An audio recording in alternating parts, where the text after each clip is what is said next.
हर हर महादेव श्री शिवाय नमस्तुभ्यं।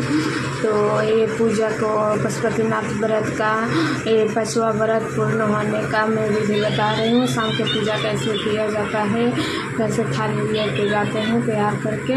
तो जब पूजा के वो जो सुबह का थाली आप लेके आते हैं वही शाम को लेके जाना है। बस प्रसाद अलग से बनाना है, 6 दिए लेके जाना है और नारियल कुछ दक्षिणा और आटा वाटा कुछ भी और 108 जो भी है अक्षत है, चाहे फूल है, चाहे बेलपत्र है, 108 लेके जाना है मंदिर में। वो भगवान को चढ़ाना है, शंकर भगवान को, और पूजा वूजा करके और 2 प्रसाद वहीं पे रख देना है। 3 खरेना में प्रसाद रखना है और 2 वहीं पर छोड़ देना है। 1 लेके आना है, वो अपने खाना है, किसी को देना नहीं है और भोग लगा के किसी को देना नहीं है। वो खुद अपने ही खाना है, वो किसी को नहीं देते हैं।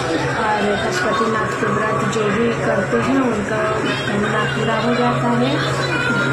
तो वीडियो अच्छा लगे तो लाइक करना, चैनल को सब्सक्राइब करना, शेयर करना।